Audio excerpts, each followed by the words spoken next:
See how this goes. Again, thank you. First, I'd like to congratulate the other inductees and also the whole Paulsboro Hall of Fame committee. Like some of the other people alluded to, it wasn't probably the hardest thing. Excuse me, wasn't the easiest thing to set all this up. And you know, my family who's here, and I'll talk about them a little bit, 25 deep, it's good because now someone knows who I am here. And I coach that other sport in the winter. But to just do all this, and if you hear any sighs, it's probably my sisters, because I'll go on ad nauseum about how great Paulsboro is, and you just don't understand it until you're a part of it. And I'd also like to thank my good friend Pete, who's here, who is a huge wrestling fan, the Paulsboro wrestling, not the Ric Flair, Hulk Hogan stuff. And I remember he humbled me quickly when I was bragging, saying, I think I'm gonna make that town a basketball town. And he said, Sean, the football team won 60 plus games in a row, right? I said, yeah. And he said, it's still a wrestling town. So I learned my lesson early, and I stayed in line for Coach Marina and Coach Howard while I was here. But again, I'd like to thank so many people first that made it here for me. And it starts with Coach Dixon, who's here with his brother. I would not have made it my 7 years if I didn't get to experience the first year with Coach Dixon. He's a Paulsboro guy, and he showed me all the things you need to learn about coaching in Paulsboro. And it was an interesting year. And I kid you not, Coach Dixon, I tell people all the time, winning a state championship was phenomenal and other success. My favorite year was getting to be your JV coach, because first, I could show up a minute before practice and leave a minute after, and I appreciated that. But the one advice Coach Dixon gave to me when I was leaving is, he said, take care of my boy Weed. And that's Mark Clark, who Mr. Dixon already alluded to. Yes, sir. Wouldn't have it any other way. And when Darius took over from me, I said, you know, you got to keep Weed. He said, come on, man. There's no question. So I appreciate everything Coach Weed has done. Coach Clark, I don't know if we call you Coach Weed here, but whatever. It's because you grew like a weed hop, right? And that's what it is, see? All right.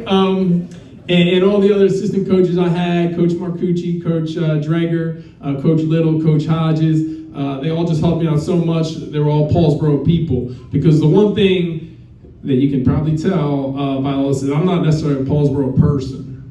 So for me, coming in, and I was in high school at the same time Kevin Harvey was in high school, so that means we didn't win anything at Shaolin. But you always looked at Paulsboro, and you're always like, man, for someone that thinks sports are the top thing, there's no town like it. And to finally be a part of it as a coach, it meant a lot to me.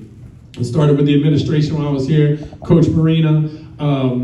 Just, you know, you can say, listen, you guys know him as Paul or Coach Marina. I'm a young coach in South Jersey in the early 2000s. You know him as a legend, along with Coach Howard, and to get to know those two men on a personal level, it's pretty cool. They're also like, hey, you know, people at Shaw, what's that Coach Marina like? Or what's that Coach Howard like? And I'm like, yeah, they're really ordinary dudes, really. But no one would ever believe me. But I appreciate Coach Marina as the principal of the school. I started with Mr. Chilla as my AD, and then we went through a bunch of other ADs. Mr. Bob and Mr. Joe, I can't think of his name, drawing a blank, whatever, all helped me out. And the best thing about them was they always allowed me to do whatever I wanted. I remember one time early, I was talking about maybe practicing on a Sunday, and the AD was looking at me like, I don't even understand the question. I said, well, other places I've coached, it's like you need a board approval to look at the school on a Sunday. So, you know, right away, I knew this was a place for me. And although, like Mr. Berticelli had said, I do come from Salem County, and I'm also a Republican, and I'm Irish. So I remember people said, yeah, you know what, you're never going to make it there. Those Italians, they're going to kill you, they're Democrats. And I always say, I see Democrats in my crowd, but I don't see many Italians. So, you know, I had that going for me. But the one thing that I'll say is they had a passion to win, and I feel like they saw that in me, and I felt like I was accepted right away. And I go quickly through some of the highlights. I am not a Paulsboro person, but I'm here because of Paulsboro kids. I had phenomenal luck of talent when I came here. I honestly, people make fun of me and think I picked it. I did not know who Xavier Lundy was until I came here. I remember Coach Dixon pointed to him and said, that's the next Paulsboro star. I never heard of Theo Holloway or Celine Little. I just knew I wanted to coach again. I knew I always wanted to coach in a town like Paulsboro, and I lucked out with the talent, and I don't want to slight anybody, but just so many phenomenal players. And to be at a Group 1 school and have the success we had meant so much to me. My in-laws are from Washington Township. My wife's from Washington Township, and they're great people, but they have sons that are not so great. And they often talk to me about being a Group 1 team. They're like, are you guys going to play 3-on-3 tonight? Or is the football team 11 people going to play? And to be the number 1 team in South Jersey twice as a Group 1 team, it gives me something to talk to them about for the next X amount of years. And even go back to 2015, I still brag about it. Wrestling was number 1 as usual, and we were number 1. And I think there were 74 kids that graduated that year. So just to put that into perspective, not all of them were boys either. So to have the 2 top teams in the marquee sport in the winter just shows you it is just a little bit different here. 13-3, like I said, against Woodbury. To me personally, I'm happier with 4-3 against Haddonfield, but I get the Woodbury rivalry, and 6-1 against West Deptford. The other thing that jumped out at me when I started to think back about this night was how many times we played in the marquee tournaments in basketball. They had these showcases, and so many times we were the marquee matchup. I remember we were the only team in the history of the legendary Cherry Hill tournament to play back-to-back days, and we played Camden and Atlantic City. It wasn't like we were playing Clearview and Woodstown. We played the top team, and here we are. And the coach from Camden at the time was a Cherry Hill guy, but he coached Camden, talking about how much money we made them that weekend, because we sold it out both days, 3,000 people in the crowd. I still think back to those tournaments and think about like the success we had against the Lenape regional school districts, and they would come in and they'd have matching bags and matching outfits. And then Coach Weed would bring in my kids. Half of them would have a Paulsboro wrestling sweatshirt on. The other kids would have like, some random thing. And then, man, when the ball went up, chills I would get, because my kids always showed up. Like I said, this town's all bite and bark. And I just love them for that. I still remember one of the games that a lot of people don't, we lost to Medford Tech. We were up 3 with, it might have been a 5 with like 30 seconds left. Just one of the worst losses of my career. Horrible. And the next year we're playing Medford Tech again at another tournament, and they were, one of the top teams in Group 2 that year. And I still remember we're going over stuff on the game plan, and no one ever listened anyway. But I remember they looked at me like, Coach, we got this. And I think I may be wrong. This final score that night, and again, this was a good team. Now, one of the players did get hurt, but the final score was 90 to like 20 or something. And I still just think about the look on, it was Theo Holloway, who actually made the mistake before. When he looked at me, he's like, you don't need to talk anymore. We have this tonight. And man, they did they ever have it. So I appreciate all that that they've done. And then a couple other things, some other people I'd like to thank here. Obviously, I talked about my family. Tremendous support. Ms. Stevenson said, man, your family did a great job. Really, it starts with my parents.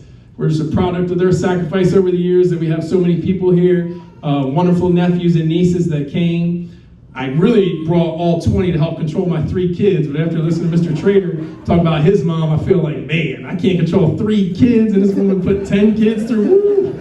That is not good, but they've done a wonderful job, and I appreciate them. Even my oldest nephew, Jody, who we're a sports family, and he has not a care in the world about sports, but he's here supporting his uncle, and I love him for it. The next person I'd like to thank about my Paulsboro time is Adina Giovanetti. My family knows what I think of Adina Giovanetti and my father. I don't know if Mr. Dawson, he may have to go early, but you can't pay her enough at Paulsboro. I went through 3 or 4 ADs. Let's give her a round of applause. I went through 3 or 4 ADs, and it's hard being an adjunct coach.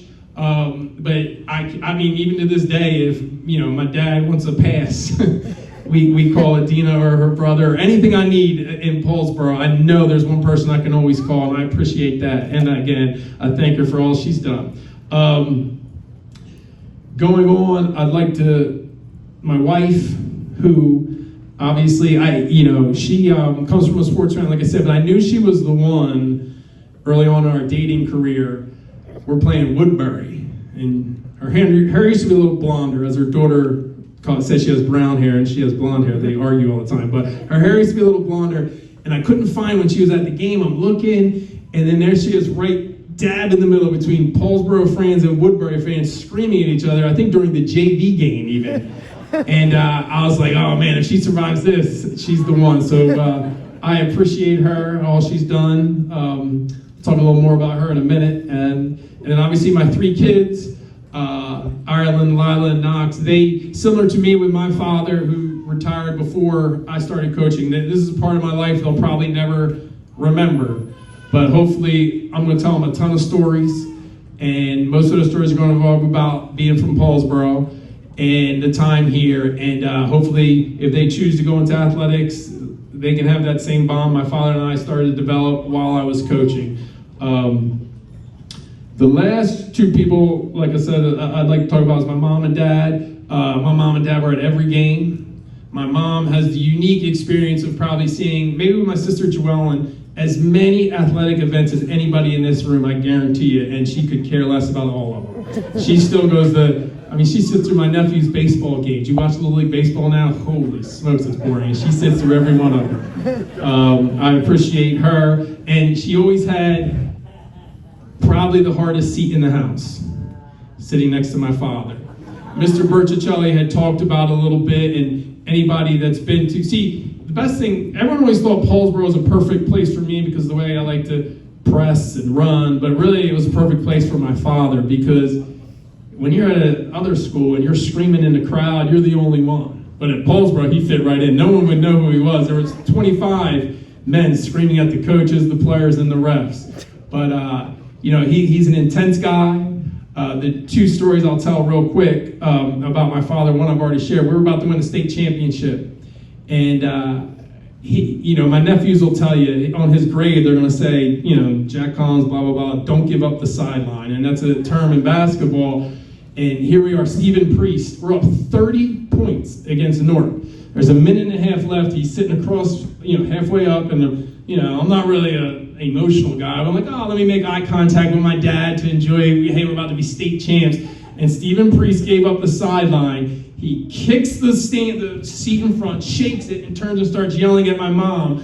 And I think I turned to Mr. Durga, I said, Stephen Priest just got my mom yelled at for giving up the sideline. Up 30 with a minute and a half left.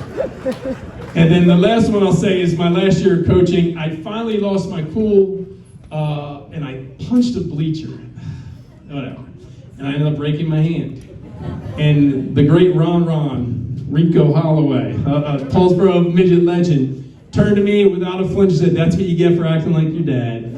And so, there it is. But again, as I close up, 2015, the state championship was a great year for us personally. My wife, she'll get mad, was named the New Jersey State Teacher of the Year that year. Yes. We won the state championship. My oldest daughter, Ireland, was born. I should have stopped there, right? The other day, I threw my son a pass, and he dropped it, so I called Pete right away. I said, you're right, he's a wrestler. He's not playing basketball. But, so at the end, again, 2015, the state championship was phenomenal, and it obviously is the marquee thing, but the 7 years as a whole were just tremendous for me. And I know this will pain my sisters as I say this and as I leave. There has been no greater pleasure in my athletic career or life than my time here at Paulsboro. Thank you.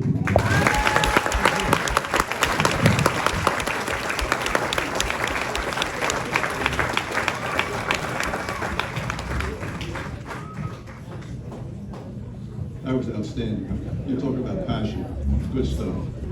Very pleased now.